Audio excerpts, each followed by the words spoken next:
Hello, everybody, and hopefully you had just as much fun as I did rocking out to that music. I was not expecting a little dance party of inspirational music, so thank you for putting that together, whoever did that. I want to welcome you to our very first of 4 sessions for the CFF EDU series. This new series discusses different topics related to cystic fibrosis. You'll hear directly from people with a wide range of connections to cystic fibrosis, including local community members living with CF, clinicians, foundation staff, and advocates about their experiences and their journeys, while also getting information and resources available to all members of the CF community. These sessions are for everybody. They are, whether you've just received a CF diagnosis, you've just been introduced to this community, whether you know somebody with CF and just want to learn more, or you've been a part of the CF community for decades. This is for you. So today you are going to hear from 2 people living with cystic fibrosis, myself included. You're going to hear from a mother of a daughter with CF, and we're going to be sharing things we wish we would have known when we received our diagnoses or we were growing up with this disease. We also have 2 individuals from a local care center team, and they're going to be sharing about resources, information, and next steps that they share after a new diagnosis is given to a brand new family. So I am Mandy B. Anderson. I am a 39-year-old living with cystic fibrosis in Bismarck, North Dakota, and I was diagnosed when I was 6 months old, so I know nothing else but this life of CF, and I have been pretty healthy the majority of my life. I went through a 2-year process where for very personal reasons I did not do my medicine, and I was blessed enough to experience the worst that this disease can offer and live to tell the tale. So I completely understand what it's like to suffer with this disease and to thrive with it. And now I share my story to help encourage other people to learn how to be their own advocates and to also stay on track with taking care of themselves the way they're supposed to. One of the things that I really wish I would have known in my teenage years growing up with cystic fibrosis, and even in my early adult years, is what a blessing and a gift it would have been to have a counselor or a therapist on my medical team staff. I think mental health is something that has become a very big topic in our world today. And what I've learned with mental health and cystic fibrosis is that I need to have a counselor. I need to have somebody that I can go to and talk through the anxieties that come up from living with this disease. And not that they are crippling for me necessarily. However, I have noticed that as the stresses of living in a pandemic type of world increase, the anxieties that come with simple medical procedures like getting my blood drawn or getting a vaccine, there's a lot more anxieties that seem to be coming at me now than ever before. And I'm thankful that a decade ago, I learned the power of having an advocate on the mental health side of things to walk me through that and to process things. I wish I would have had that earlier in life. I feel like it maybe would have prepared me better to process things faster and consistently instead of just trying to stuff it and hurry up and get over it and thrive. I think that mental health is definitely something we can all benefit from, like the help of a professional in that area. It's something we all need to be aware of. And I just want to encourage you that there is absolutely no shame at all in finding help, in working with a counselor or a therapist and going down that road for your mental and emotional health. So that is my story and what I wish that I would have learned. Right now, I want to kick this conversation over to Nik, and I will let you go ahead and introduce yourself and share with us what you wish you would have known. Thanks, Mandy. Yeah, there's definitely a lot of things that I wish I would know. But a little background about myself. Nik Job, I am 30 years old, living with cystic fibrosis in the Minneapolis, Minnesota area. For me, growing up with cystic fibrosis was mostly controlled by my parents being diagnosed at 6 months old. Growing up with it, they made me do my therapies, they made me take my medicines, strict parenting really helped me. But I think the biggest thing where I saw a lot of my struggles was when I got older, into high school, into college, where, all of that responsibility started to land on me, and I wasn't prepared for that. And, a lot of the things that I struggled with was really seeing a future for myself, whether that's in my professional career, being a husband, a dad. I think all those things I was so fearful of, and I didn't really know where my place was in this world. And that struggle with seeing the future for me really led to those struggles with mental health. A lot of the same things that Mandy was dealing with, I was dealing with myself, and that led to addiction. And so really, I really wish that I learned early on how to manage things a little bit more than I think, I did. My parents took on the brunt of that care, but helping me also see a future in a professional world, having a career, having a job, having a family. I really, really struggled with seeing those, and that led to depression, anxiety, and a struggle with addiction. So for me, I need to work on a lot of the same things Mandy was talking about, is talking to people, finding your right support system. I think that is such a crucial part in thriving with this disease. If you can feel comfortable being honest with your healthcare team, parents, family, friends, those are all support systems that I really relied on to talk to, and being open and honest with everyone. That's only going to help the care that I'm receiving from my healthcare team, as well as the support system around me. So those are definitely things that I wish I knew going into, my young adult years, where I really struggled, and learning that, there is hope in this world. I think that's the second thing. Seeing the hope when in 1990 to 1998, the outcomes weren't as great as they are now. And I think if you're a young parent with a young child with CF, the outcomes are incredible right now. Having a child with CF today comparable to when I was born or when Mandy was born, I think it's a complete change. And I think I see in my life the incredible advancements in medications and medical device technology that has led me to here. I really rarely have complications now. And it's a day-to-day management of those conditions where I can live a happy, normal life. I just have to do a few extra things each day to manage my CF. But I can do anything that my friends can do, my coworkers, my parents. I just have to fight and continue to motivate myself to do what I'm doing, and the outcomes will come. So for me, it's really sharing what's really going on when I'm in a healthcare appointment.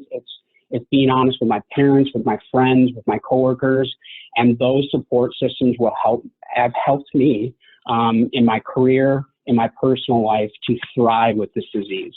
I always used to look at it as I was dealt this hand of cards that, stinks, but I can't change that. But what I can change is my attitude every day in fighting and motivating myself to do the right things. And that in turn is going to lead to a long, sustaining life. None of us know when our time is up, but for me, I'm going to do everything in my power each and every day to do that, so that I can live this long, healthy life. So for me, those are kind of the things that I wish I knew growing up, and how to find the support system and trust the support system that I had. And that really helped me thrive after I've been through some of those struggles. But thank you for letting me share. And I'm going to kick it over to Katie to share her story. So thank you. Thank you, Nik. And Mandy also. My name is Katie Kassin, and my daughter Collins is 7 years old and has cystic fibrosis, and we live in Vermillion, South Dakota. So like many others who have CF, Collins' CF story started with a positive newborn screen. So we found out at 7 days old that she had this positive newborn screen, which was flagged abnormal for CF. And that left us very shocked and scared and quite honestly devastated. I have a background in medicine as a physician assistant, but honestly at that time, I think that actually made things worse than it did better. With our first CF visit, when we went to the Sanford Castle and Collins had her definitive sweat chloride test, and we got her definitive diagnosis, and we met with the pulmonologist and the care team, the education and the care, when I say care, I mean, and I put my hands up to my heart, I mean care like family, like giving you hugs and saying, I understand what you're going through and I'm going to be here with you, walking next to you every step of the way. That care that we received from them just really helped us find a sense of peace in that diagnosis and really helped us discover what was going to be our new normal. So don't get me wrong, it was absolutely a change that I wasn't expecting. But once we established a routine, things really became much easier for us. So I actually have like a thick book of all the things that I wish I would have known, and I won't share them all. But I'll try to summarize because I actually threw this question out to a few of my CF mom friends and I should say CF parent friends as well. But really what I wish I would have known was to not be so scared. There were so many days, there have been so many days that have been good days. And there's been some scary days too, right? Where, you know, you come down with an illness or something and you just don't know, gosh, are we going to end up in the hospital? What are we going to end up doing? Do we need IV antibiotics for a couple weeks? But honestly, the number of those have been very, very far and few between. And really, Collins lives a very normal life. We vacation, we have pets, we go to the river and the lake in the summer.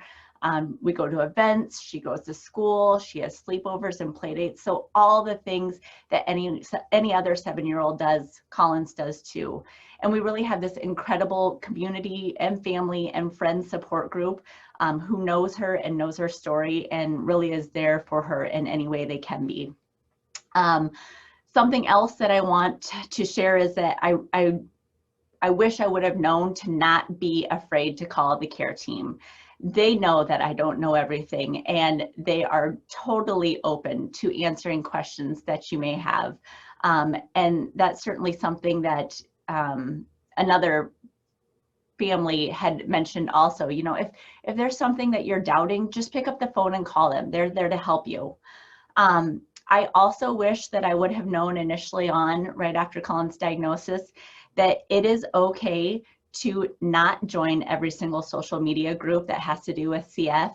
Or if you do, you can remove yourself. If there is something that's making you feel uncomfortable and you don't want to talk about it, or, you know, this person or that person has CF and somebody talks about them, you don't have to follow it. It's okay. And just because they have CF and your child has CF or you have CF doesn't mean you have that same parallel in life. So it's okay to block that group or to unjoin that group. One little trick of the trade, I'm keeping track of how much time I have here.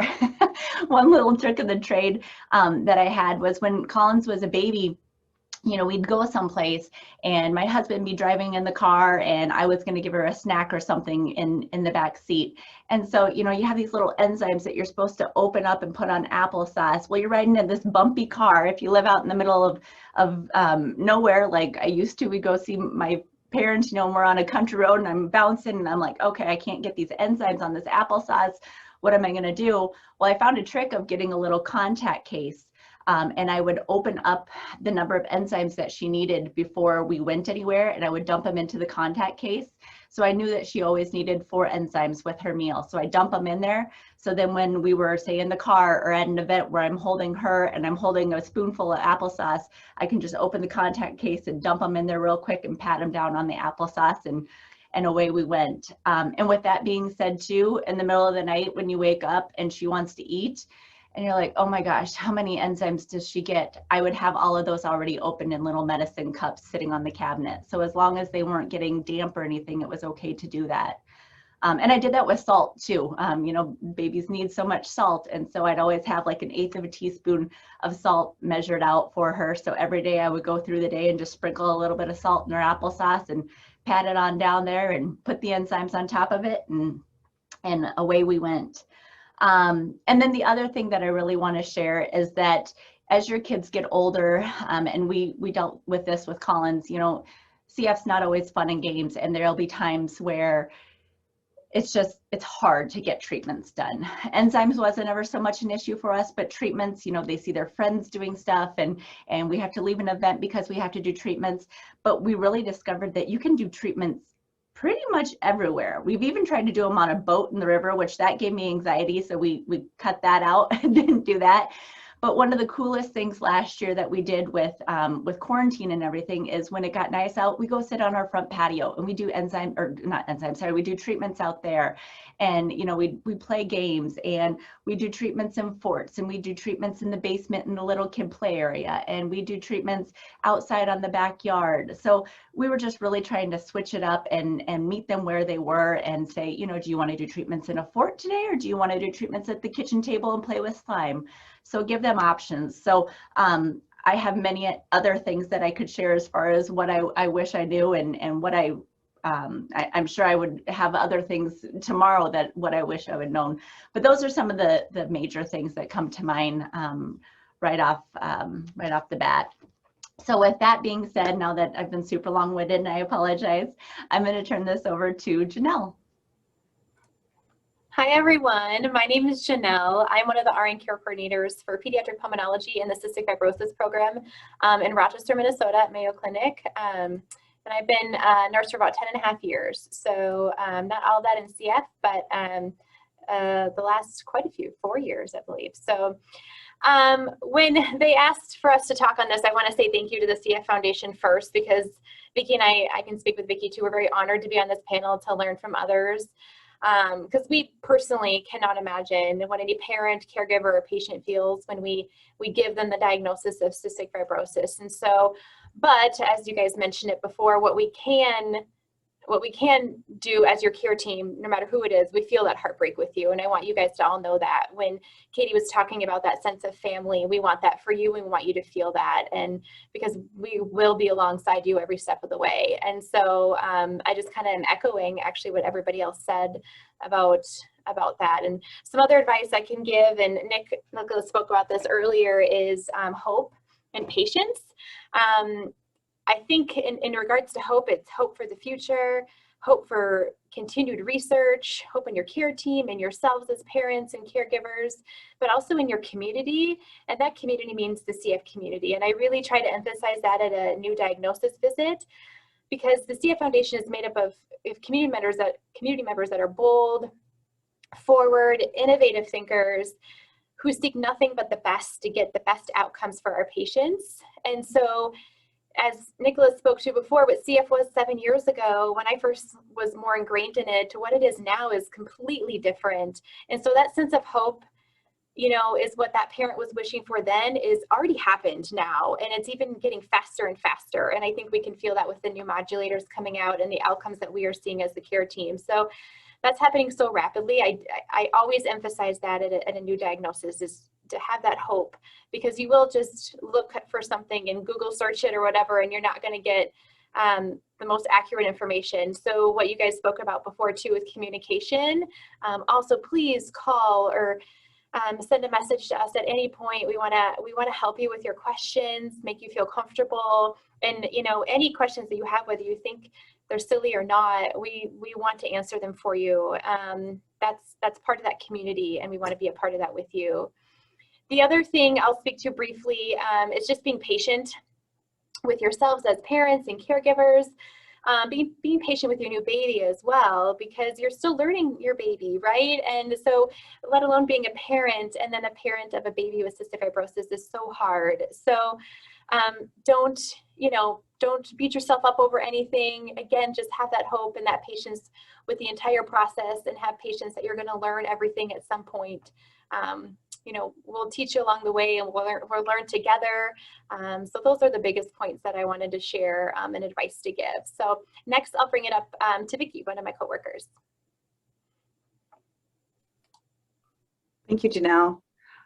My name is Vicky Dean, and I have been a nurse for a whole lot longer than Janelle. I've been a nurse for over 41 years. I started out in pediatrics, where I got introduced to CF 40 some years ago. And for those that know history, they weren't very old when they came, so they always were in pediatrics. I've been in this job as one of the CF coordinators for over 20 years. At first I was by myself and did peds and adult, and our program grew, and now I do the older adolescents and the adults. I help transition, but Janelle and I work as a team. So one of the things I think parents, any parents, is just take one day at a time, especially during the bad times. Don't try to learn all of it at once. I can tell you from being in this job as long as I have, I still learn something new every single day. And especially lately with all the modulators, I've watched the joy of patients' lives totally changing. If I could give advice to adolescent parents or even small children, start teaching your kids about their medicines and the whole process right away. Kids shouldn't know, especially teenagers shouldn't know, well, I just take this blue one or this green one. They should know at least somewhat of the names. I know some of the names are big, but we can start teaching them, because when they get to be that age, when they're going to go off to college or off on their own, they should know the names of their medicines. They should know how to call their coordinators and get their own answers, and being able to also, when they go off to college, I always encourage the parents, let them go meet the nurse practitioner at the college and work with them and us. And so make sure you teach your children along the way everything you know. And again, hope is huge. I don't know if I can say our lives here at Mayo Clinic, especially in adult practice, has totally changed in the last year since Trikafta. My job, what I do every day, I don't put patients in the hospital. I don't set up IV antibiotics. I'm now helping them get ready to have babies and do other things. So there's a lot of hope out there. And I always said when I retire that I hope that they didn't need to replace me, because they won't need anybody. So remember hope and joy, and enjoy your children. And one other thing I always tell my parents, always treat them like you would treat your other children. They shouldn't get special privileges. If they do something wrong, they should be punished just like everybody else, because that will come back and get you when they're adults or teenagers. So treat them just like you would everybody else, and just they have a little bit different homework to do than other children. So that's all I have to say. Mandy? Thank you so much, Vicki and Janelle and Katie and Nick, for sharing that. I have been taking notes to be able to ask some follow-up questions.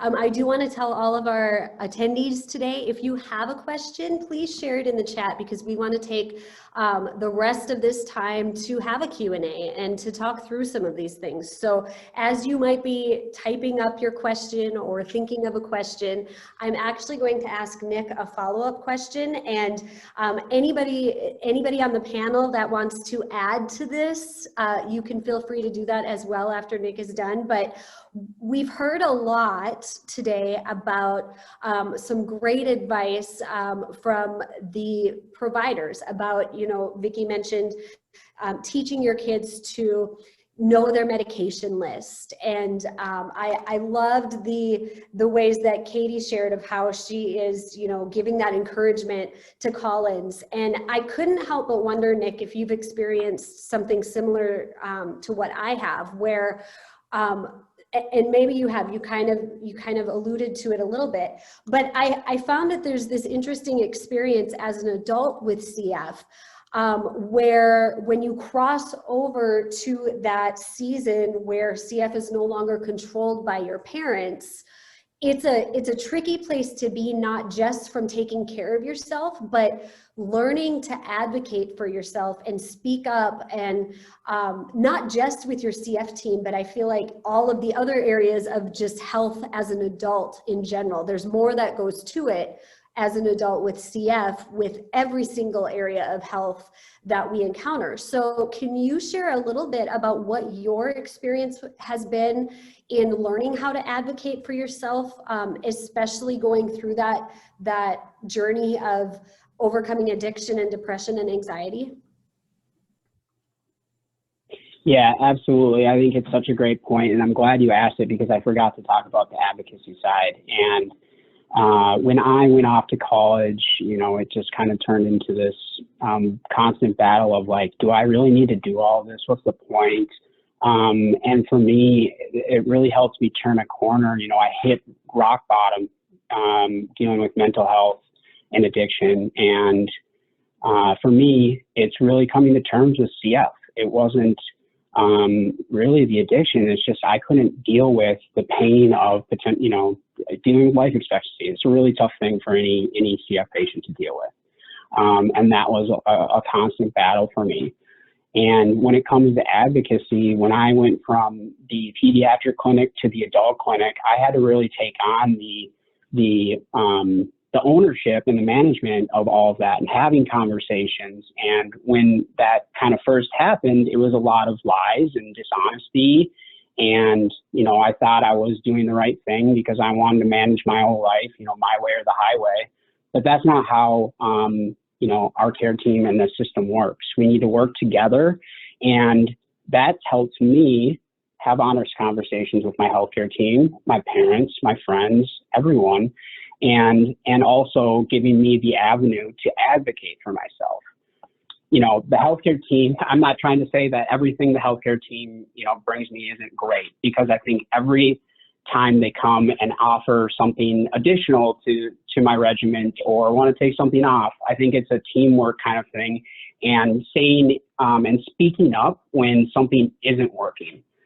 That is so important, because for me, sometimes things just don't work and they don't fit in my life. And it can't be my way or the highway or the healthcare team's way or the highway. We need to have a two-way street and work together and create this team that has honest conversations to better my care. Now, I can tell you I might have pushed the limits a little bit with advocating for myself. And I've learned through those mistakes, but that is how we grow and learn and realize that this isn't just, you know, it's a two-way street and we need to work together. And that has led to advocacy across, you know, for research, for different things in my personal life, in my career, being able to tell and share those intimate things with my employer to get the resources that I need. Or when I was in college, I needed help, you know, in case I got sick, I needed to have a way for me to make up assignments. So I had to go in there and do that all myself. My parents said, no, Nick, this is on you. And so I need to learn to take charge and learn the different avenues to advocate for myself so I could get the resources and the help I need to be successful in school, in my professional life and personal life. Mm-hmm.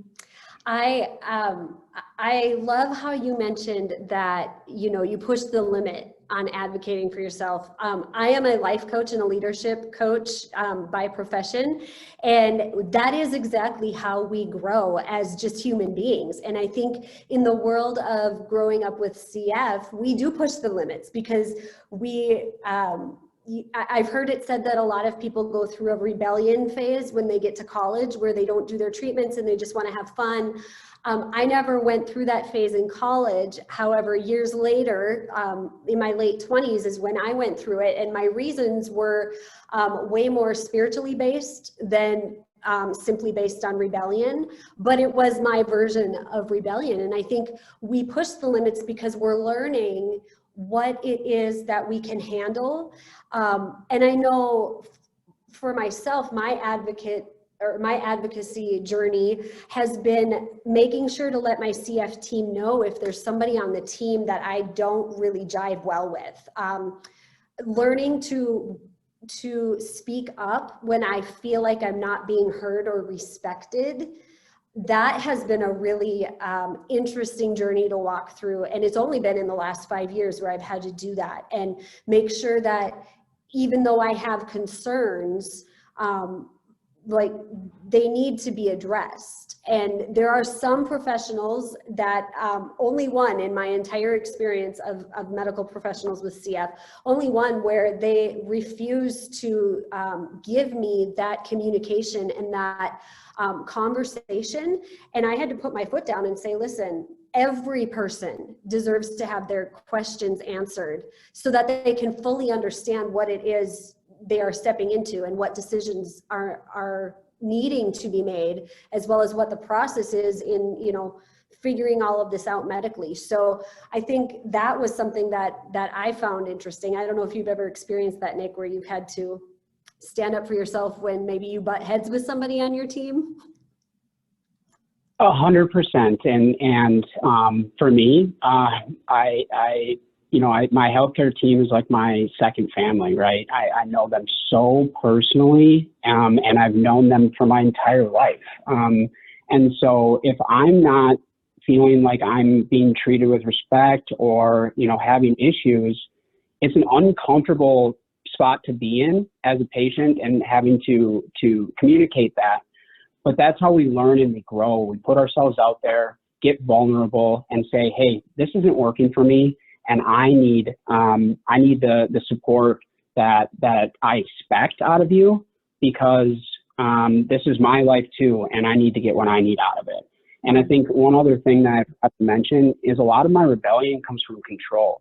My entire life, I've never had control over a lot of the aspects of my life. I'm just told to do, and I'm expected to do it. And so for me, once I kind of learned how I can advocate for myself, I feel like I'm getting some control back in life, where before I felt like it was just everyone else was controlling my life and I had no independence. So for me, that was so important, that I felt like I had some say in my life and what I'm doing, and get to say what's not working or what's working well, so that I feel like I have a little bit of control. I'm never going to get 100% of that back, but I feel like I have some independence and some say in my life.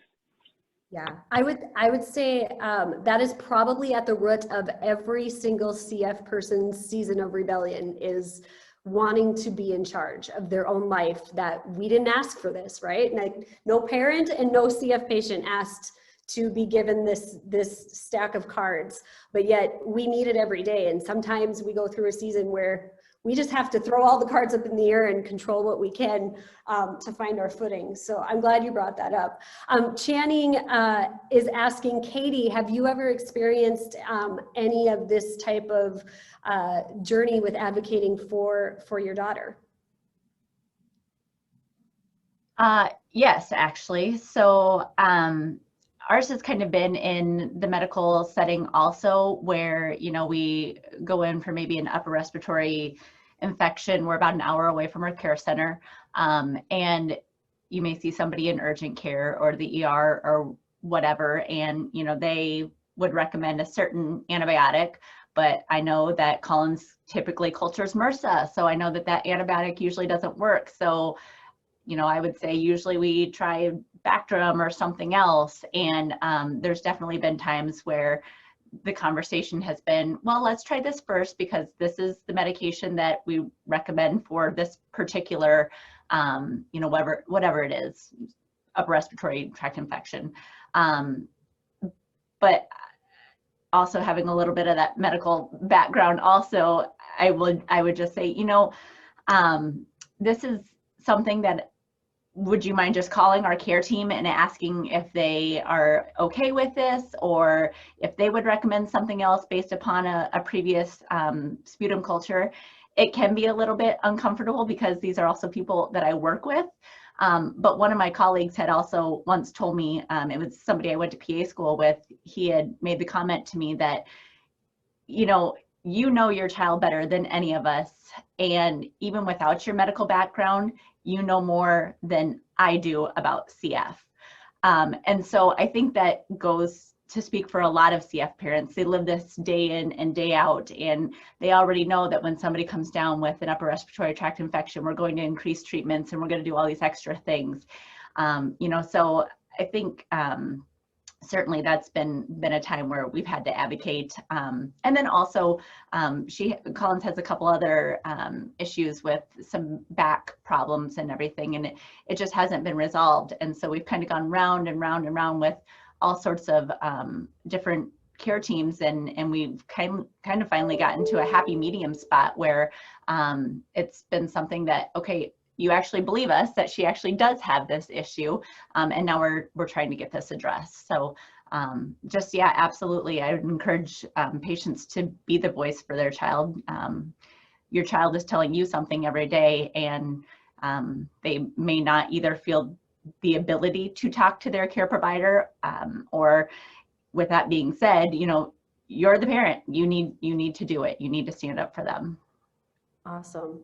So I have a question here from Megan, and Nick, you can feel free to answer this after I do as well, just to get another perspective of a person growing up with CF. Megan says, as a mother of a baby recently diagnosed, I'm curious, what did your parents do that was most helpful for you growing up with CF?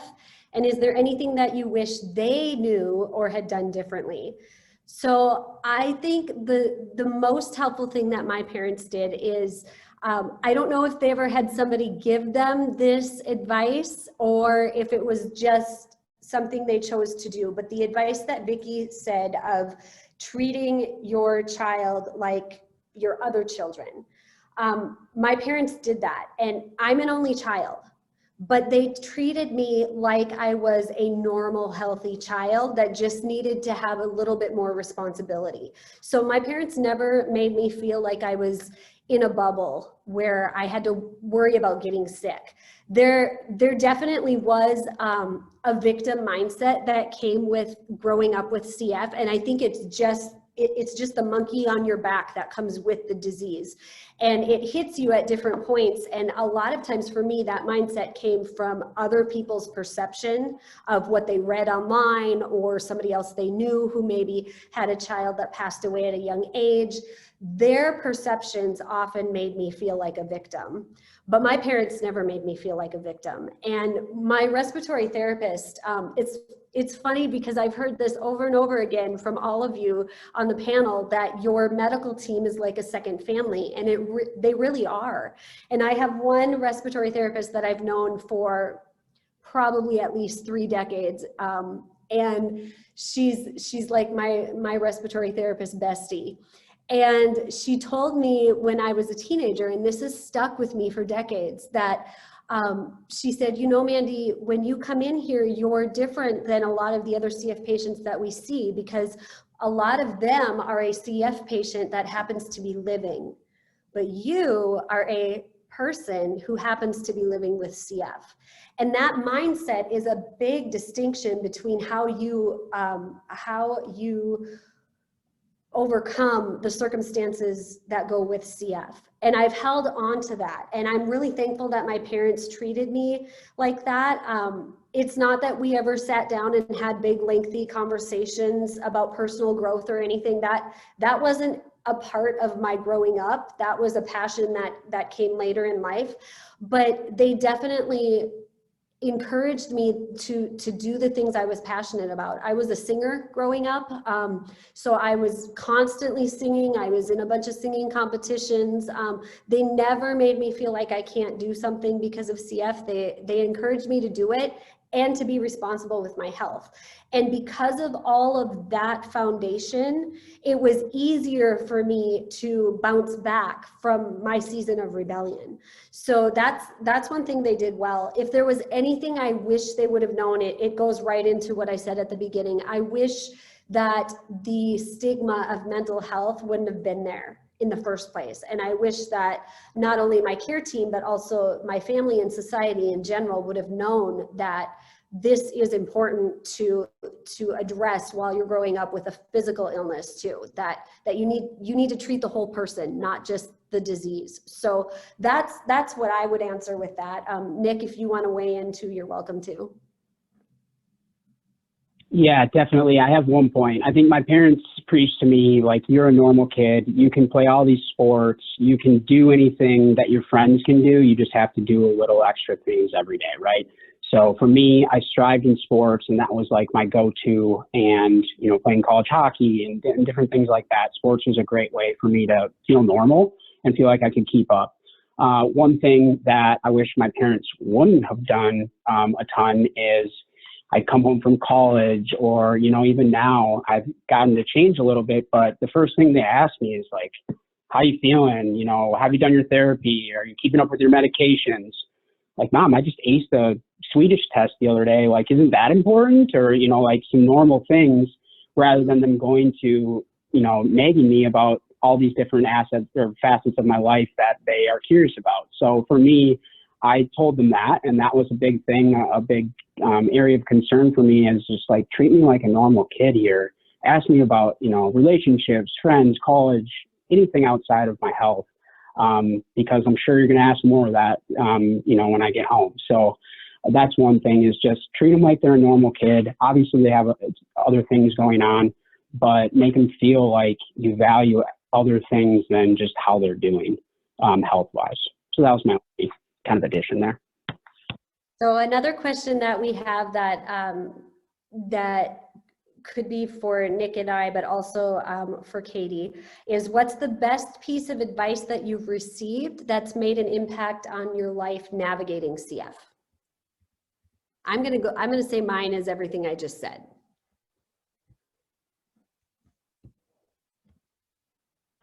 Katie, you want to go, or do you want me to? I can throw something in there. You know, I think a lot of the things I said obviously is some good advice, but I'm trying to think. I mean, let's just go with Mandy, and everything I just said is really the go-to answer. It really is. They are kind of the same question asked a couple different ways, but I just in case there was something that you forgot to mention, I thought I would ask it. So here's a few more questions. This is a question for Vicki and Janelle. Do you have any advice for people with CF or for parents in addressing the tougher discussions with their care team? I can start a little bit if you want, Vicki. Go ahead. When, you know, the kind of another theme that we're kind of talking about during this conversation is feeling like your CF team is a second family. And like I mentioned before, and Vicki has said too, we walk beside you every step of the way. And so if there are concerns, we want to know about them. Communication is so important, and as a care team and as a family or caregivers. And so keeping those lines of communication open is so important and pivotal in growing with each other, and also growing and improving health outcomes. And so if you're not driving with somebody, kind of like Mandy said before, we want to know about it, because personalities are different and we understand that. And so line of communication is so important. And that's another thing with at the beginning and at diagnosis is call anytime you want, send a message anytime you want, any concerns. Again, that second family piece is what we want you to feel. And that's kind of what the Cystic Fibrosis Foundation and community strives for as well. And so those conversations should then hopefully, yes, be hard, but hopefully be easy and welcomed as much as it can be. I think one other thing, and this is for the adolescent or college age, if you fall off the wagon, I guess, or decide, please don't ever be afraid to come back. We will always welcome you back. We know that you are adolescents. We know that you are young adults and that you want your independence. And sometimes that means stopping your care. Not that we want you to ever stop your care, but if you do, please, and that time comes, come back. We have a young man who for 3 years just fell off. And his biggest fear was coming back to us because he thought we would get mad at him and scold him. Instead, we helped guide him back on the right road. And now he is doing fabulous. So, I mean, we're human beings, and we don't always make the right decisions, but know that your care team will always welcome you back. Vicki, I'm so glad that you shared that. It makes me a little emotional because I remember feeling that way. Like I didn't go to my doctor appointments for oh, I probably avoided them for a good year, maybe a year and a half. And what you need to understand about this, guys, is I was the model patient that people, like my care team, would tell new family members to talk to me about being consistent. So when I fell off the wagon, it was shocking to all of us, myself included. And I remember when I came back, it was met with a lot of grace and compassion. There might have been a little bit of tiptoeing around me because my mental health when I came back was not good. The anxiety, I had panic attacks around the clock because I couldn't breathe.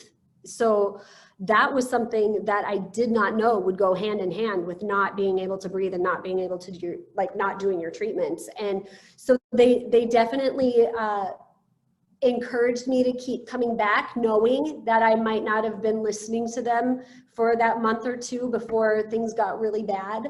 And even now, it's become something where we talk about, you know, that one time where I went off the rails and, you know, look how far I've come, because I really should not, I should not be where I'm at today without a lung transplant. And it's encouraging to know that there were compassionate people on my team, because they are like family. And one of the questions that is for Nik and I is, what advice would you give your teenage self?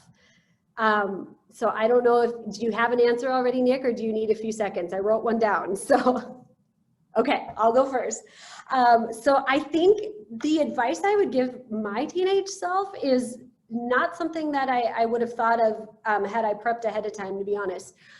I would tell myself to pay attention and ask questions about the financial responsibility of this disease, because my dad is a financial planner, and he was in that industry for most of my high school years. And I didn't ask questions because I kind of just had a little bit of an entitlement mentality probably, and an expectation that I'm always going to have somebody around to help me out with this. And my husband and I have been married for almost 19 years, and we went through a good decade of digging ourselves out of extreme debt. None of it was medical debt, but it did play a part in how I thought about medicine and finances, and it only added to the problems with it. And learning how to pay attention to not only the financial responsibility of CF, but also the programs that are available to help you with it, and to realize there's no shame in tapping into that. I think that's a big thing that adults with CF don't always have preparation for ahead of time.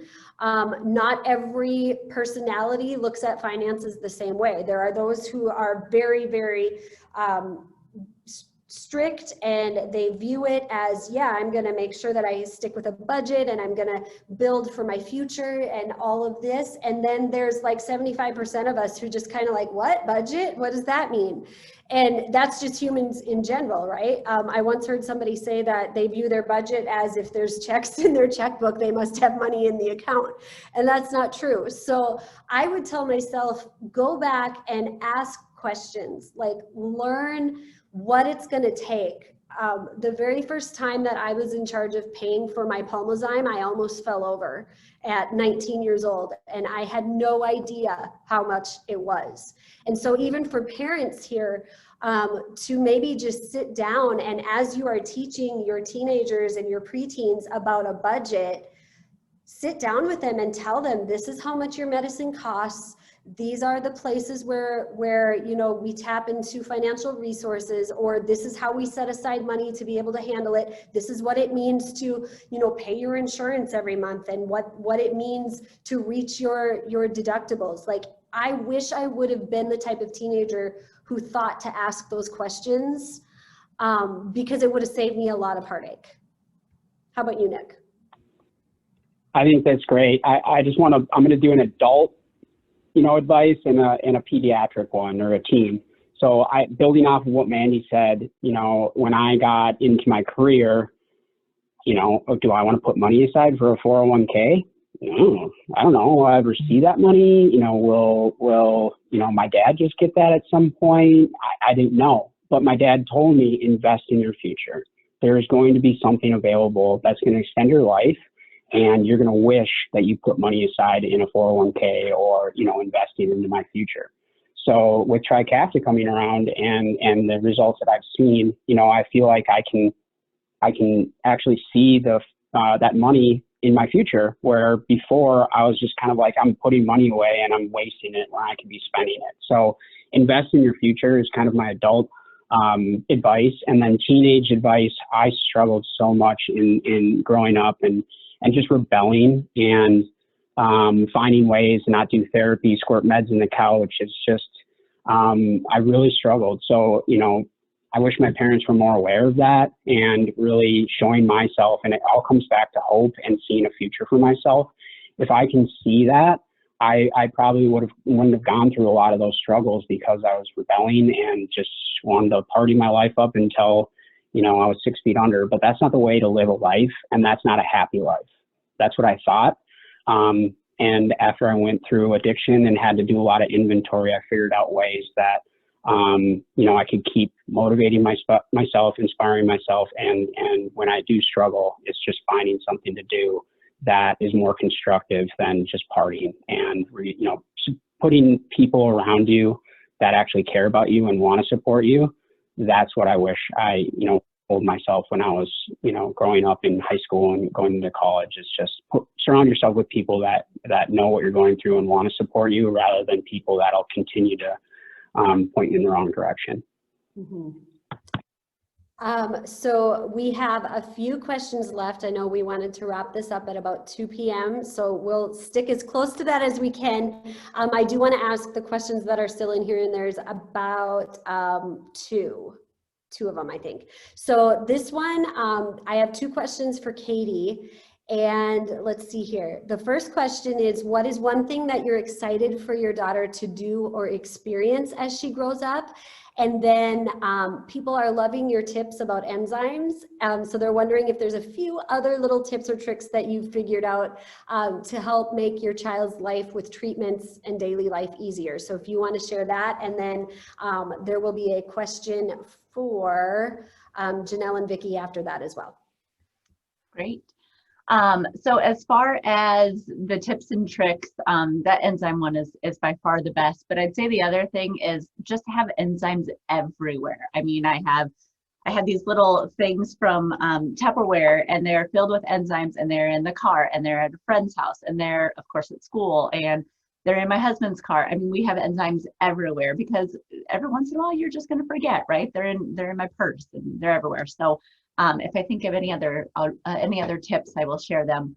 As far as what I'm looking forward to with Collins experiencing as she gets older, Nik, you had actually mentioned this, and I thought this as a mom of a child with a new diagnosis too, about what is her life going to look like? How long am I going to have her for? You know, what is she going to get to experience? And really, I'm just excited for her to experience all the things, you know, with all these CFTR modulators and babies. I remember one day Collins was holding her little baby doll, and she goes, I can't wait to be a mommy someday. And like, my heart just exploded, because I was like, oh, baby girl, like, you're going to be able to do that, you know? So I'm just so excited for her to do that. And the other thing is that we've always been very, very open about her CF. And I love that she will talk to people about it. Like, she's not scared of it, and she's not embarrassed by it. And she'll just flat out say, you know, if somebody sees her doing treatments, she'll just say, well, it's for my CF. You want to try my best? You know, so I'm very excited to watch her grow in her own, and to be her own advocate, and to see what she does for CF as Mandy, you and Nik have done as well.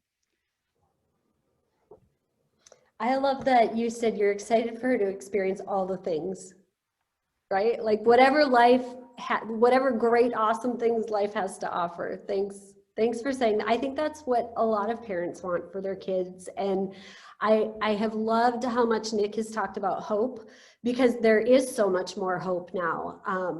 And I think thinking about the future for all of the kids is exciting. it's filled with so much hope. If you guys, I'm going to do a plug for this, and Drew is probably going to like do a little happy dance. If you guys have not read this book, Breath from Salt, yet, read it. It is, I'm halfway through it.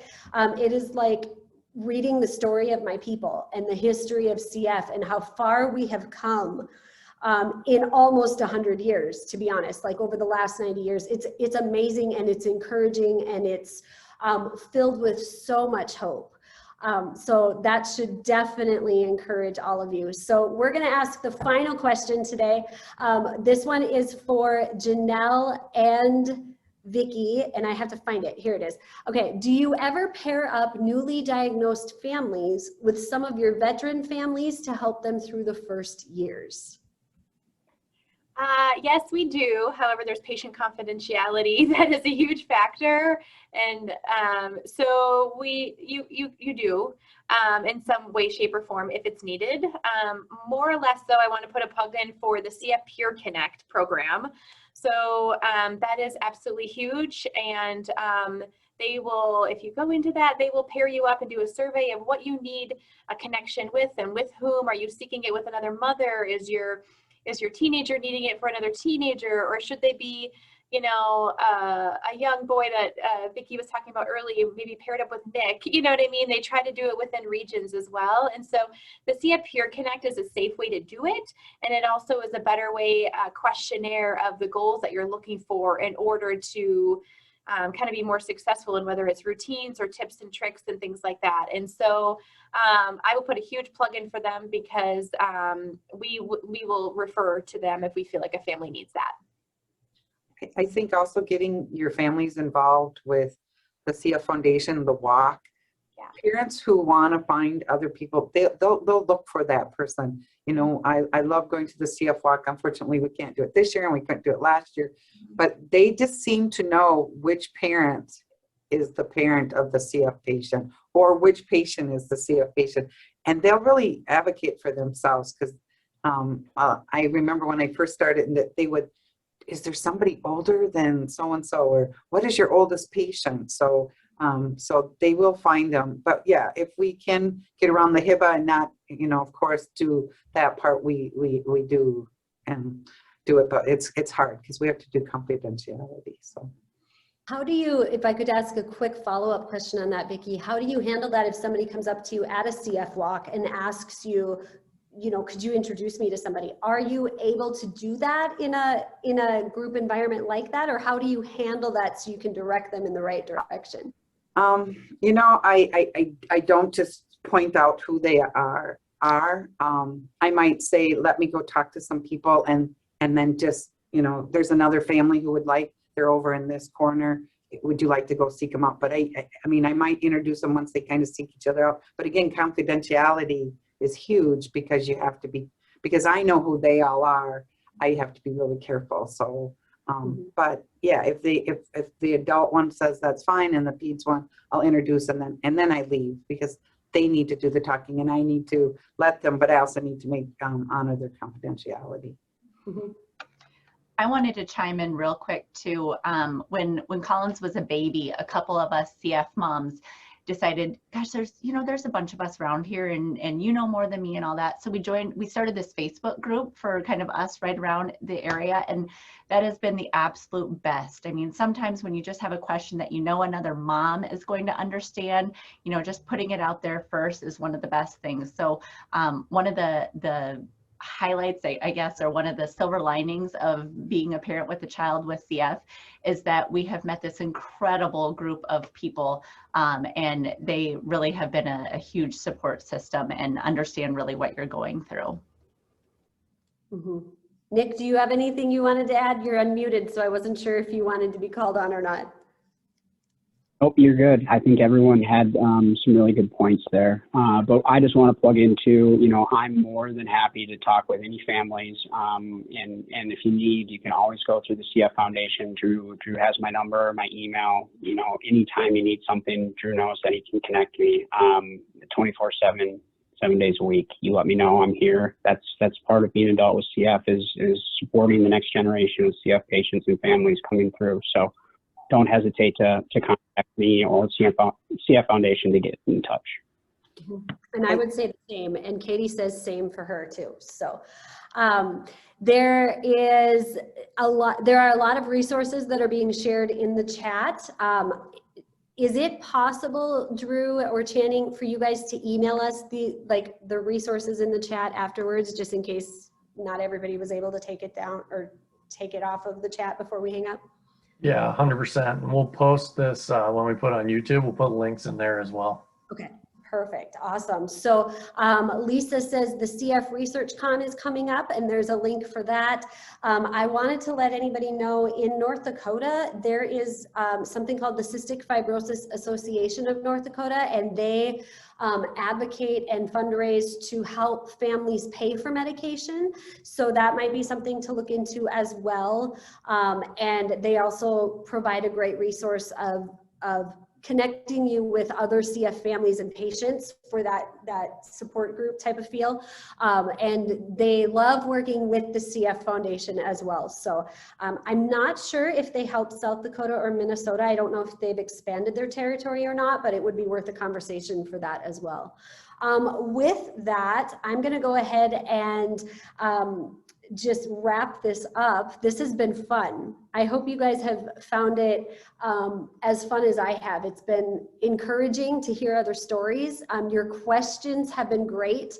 I really hope that this continues, actually, to tell you the truth. I want to say thank you to all of the CF team out of Minneapolis. Thank you for all of your hard work to pivot over the last year and still provide support for us. I have had some personal conversations with a few of you, and I know that this has been definitely a challenging time, but a really encouraging one as well. So thank you for that. I want to thank all of our panel members today, Janelle and Vicki and Nick and Katie. Thank you for sharing your stories, and thank you to all of you who joined us. So be sure to share this video when you see it online, and watch for the next session. There is not a date yet, but the next session, I believe, is going to be called CF 101, and it's going to be a conversation with more care centers. And watch your emails, watch social media for the date and time and the registration link for that. And with that, I'm going to go ahead and say goodbye and wish you guys all well.